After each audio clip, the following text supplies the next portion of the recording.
Impossible de ne pas le reconnaître. Jésus est certainement le personnage de l'histoire des hommes le plus énigmatique pour certains, le plus interpellant pour d'autres.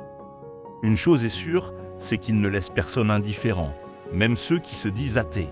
En tout cas, son historicité ne fait pas débat. Et force est de constater que ce personnage sans prétention et mort très jeune laisse derrière lui quelque chose qui n'a pas de précédent et qui a façonné le monde d'aujourd'hui.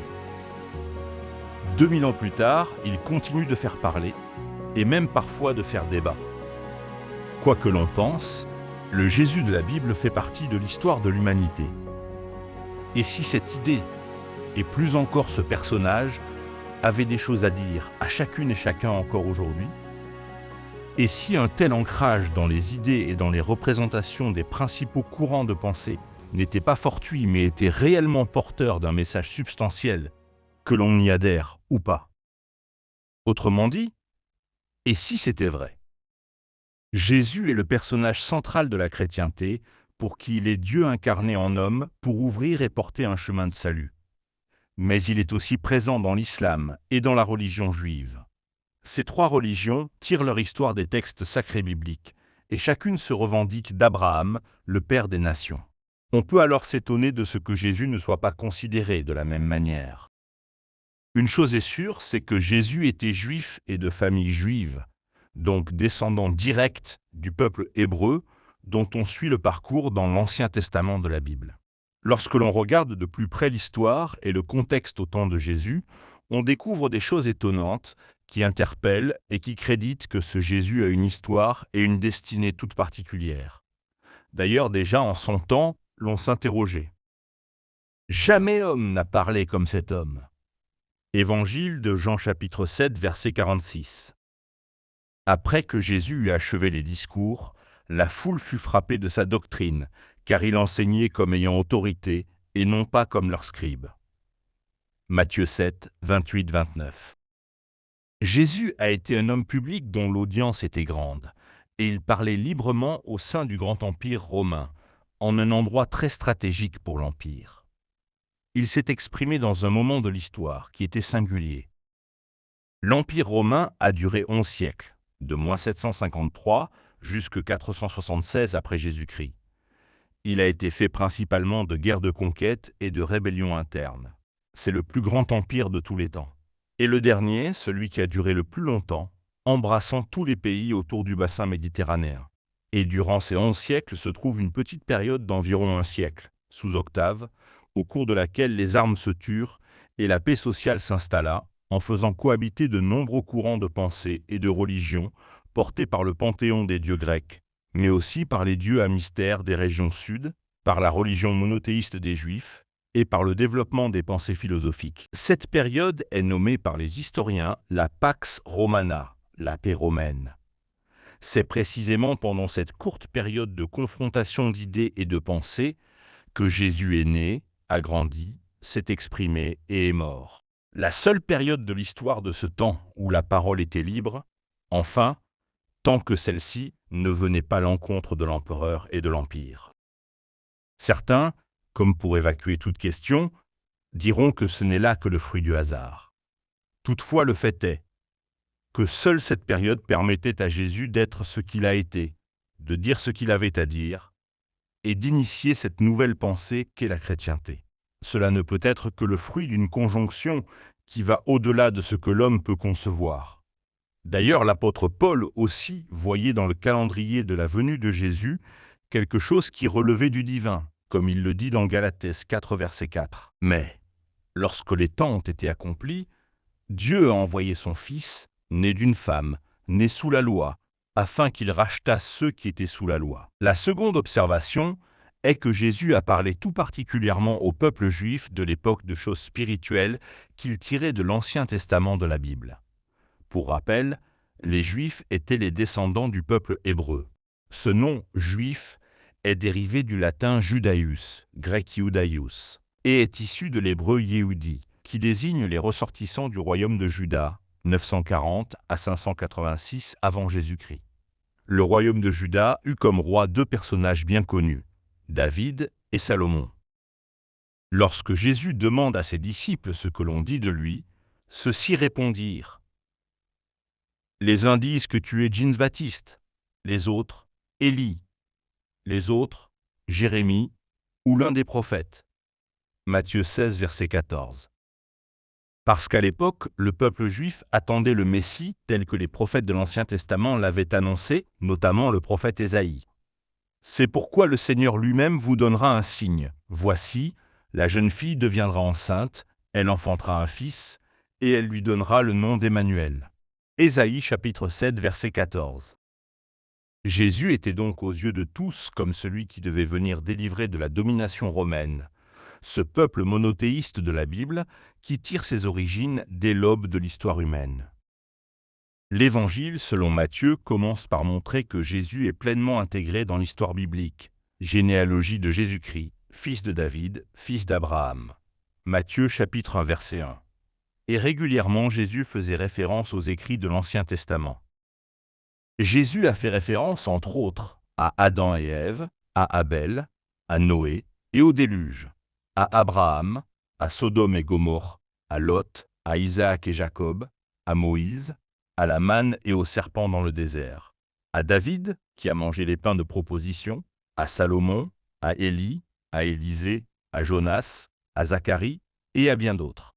De même qu'il emploiera de nombreuses phrases tirées de l'Ancien Testament, d'ailleurs pour beaucoup encore bien connues de nos jours.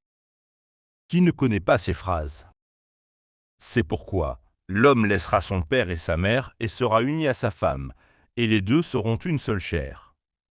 Matthieu 19, verset 5, qui reprend Genèse 2, 24. Tu aimeras ton prochain comme toi-même. Matthieu 22, 39, qui reprend Lévitique 19, 18. Tu aimeras le Seigneur ton Dieu de tout ton cours, de toute ton âme et de toute ta pensée.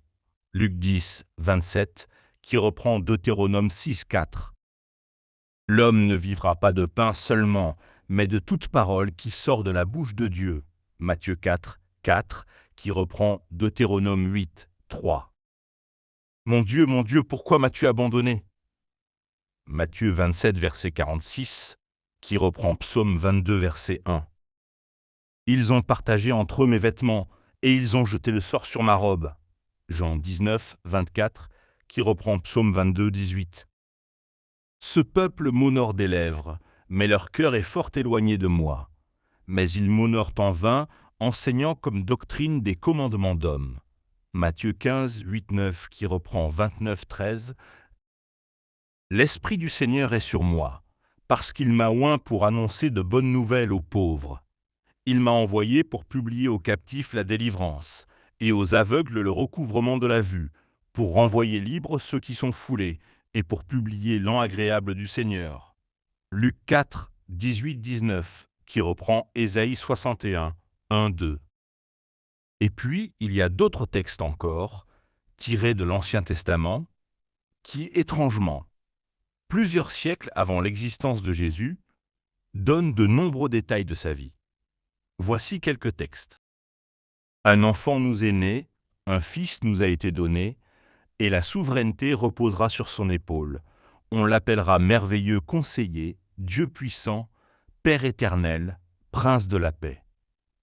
Ésaïe 9, 5. De toi, Bethléem, Ephrata, sortira celui qui dominera sur Israël, et dont l'origine remonte aux temps anciens. Michée 5, 1. Voici mon serviteur, que je soutiendrai, mon élu, en qui mon âme prend plaisir. J'ai mis mon esprit sur lui, il annoncera la justice aux nations. Ésaïe 42, 1. Car un enfant nous est né, un fils nous est donné, et la domination reposera sur son épaule. On l'appellera admirable, conseiller, Dieu puissant, Père éternel, Prince de la paix. Ésaïe 9, 5, 6. Le psaume 22, mais aussi Ésaïe 53, évoquent clairement les conditions particulières du rejet de Jésus, sa condamnation et sa mort. Le prophète Osée évoque même la résurrection de Jésus au 3e jour. C'est comme si Jésus lui-même est l'histoire vivante de l'Ancien Testament. Tous ces textes étaient très connus par les croyants de l'époque, et pourtant, ils n'ont pas reconnu Jésus comme celui qu'ils disaient attendre. Ou peut-être l'ont-ils bien reconnu, mais ils n'ont pas voulu accepter que s'accomplissait ce qui avait été annoncé par les écrits sur lesquels pourtant ils s'appuyaient. Comment ont-ils pu passer à côté? Ce d'autant que le Dieu de la Bible est un Dieu qui ne cache rien de ce qui va advenir. Le prophète Amos au chapitre 3 verset 7 l'affirme sans détour. Car le Seigneur, l'Éternel, ne fait rien, sans avoir révélé son secret à ses serviteurs les prophètes. Eux qui prenaient appui sur Moïse, ils n'ont pas considéré ce que Dieu a révélé lui-même à Moïse en disant « Je leur susciterai du milieu de leurs frères un prophète comme toi, je mettrai mes paroles dans sa bouche et il leur dira tout ce que je lui commanderai. » Deutéronome 18, 18. Malgré tout cela, ils n'ont pas compris, pas entendu, pas reconnu celui qu'ils attendaient. Jésus dira d'ailleurs que beaucoup auraient aimé être à leur place. Car je vous dis que beaucoup de prophètes et de rois ont désiré voir ce que vous voyez, et ne l'ont pas vu, entendre ce que vous entendez, et ne l'ont pas entendu. Luc 10, 24. Paul dira lui aussi clairement son incompréhension de ce que tout le monde est passé à côté. Après avoir autrefois, à plusieurs reprises et de plusieurs manières, parlé à nos pères par les prophètes, Dieu, dans ces derniers temps, nous a parlé par le Fils, qu'il a établi héritier de toutes choses, par lequel il a aussi créé le monde. Hébreux 1. L'apôtre Pierre fut le seul à affirmer savoir qui était Jésus. On trouve cela dans Matthieu 16, verset 16. Il redira quelques années plus tard que Jésus était celui qui devait venir. Dieu a accompli de la sorte ce qu'il avait annoncé d'avance par tous ses prophètes, que son Christ devait souffrir. Acte 3, 18. Et Pierre, sans détour, dira à ses contemporains, « C'est à vous, premièrement, que Dieu, ayant suscité son serviteur, l'a envoyé pour vous bénir et détourner chacun de ses iniquités. » Acte 3, 26. Mais Jésus n'a pas été reconnu par les siens. Un échec pour les contemporains de Jésus, successeur du peuple hébreu, à qui Jésus est venu parler, mais qui sera rejeté. C'est pourquoi Jésus propose quelque chose de nouveau, comme un nouveau chemin, une nouvelle porte d'accès, qui désormais s'exonère de l'appartenance historique à un peuple, pour s'offrir à chacune et chacun individuellement. Un chemin d'adhésion et non plus d'appartenance. Jésus sera très clair quant au message qu'il porte. L'œuvre de Dieu, c'est que vous croyez en celui qui l'a envoyé. Évangile de Jean, chapitre 6, verset 29. Ailleurs il dira, « Et comme Moïse éleva le serpent dans le désert, il faut de même que le Fils de l'homme soit élevé, afin que quiconque croit en lui ait la vie éternelle. » Évangile de Jean, 3, verset 15. Jésus a parlé et parle encore à toutes et tous, quelle que soit son origine et son parcours. Pour Jésus, ce qui compte désormais, c'est de faire le choix du Dieu de la Bible, qui que l'on soit. Un choix qui relève d'une volonté personnelle et qui passe par la rencontre avec Jésus. C'est finalement une prophétie transmise par Jérémie qui s'est réalisée en ce Jésus. « Voici, les jours viennent, dit l'Éternel, où je ferai avec la maison d'Israël et la maison de Juda une alliance nouvelle, non comme l'alliance que je traitais avec leur père, le jour où je les saisis par la main pour les faire sortir du pays d'Égypte, alliance qu'ils ont violée. Quoique je fusse leur maître, dit l'Éternel, mais voici l'alliance que je ferai avec la maison d'Israël. Après ces jours-là, dit l'Éternel, je mettrai ma loi au-dedans d'eux, je l'écrirai dans leur cœur, et je serai leur Dieu, et ils seront mon peuple. Jérémie 31, 31-33. À l'époque, le cœur était vu comme le lieu de la raison, de la pensée et de l'adhésion. À nous aussi de le reconnaître, d'accepter son invitation à entendre ce qu'il a à nous dire, et pour commencer à apprendre à le connaître. Tous ceux qui sont venus à sa rencontre sont repartis, touchés, différents, transformés et apaisés. Jésus, ce n'est pas seulement l'histoire d'un homme qui a vécu 33 ans, c'est le surnaturel, du surnaturel, décrit et présenté en détail des siècles avant, qui fascine et fait toujours référence dans tous les siècles et encore aujourd'hui.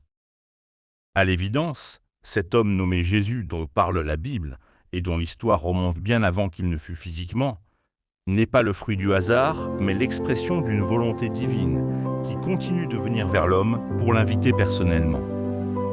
Et si vous répondiez à son invitation ?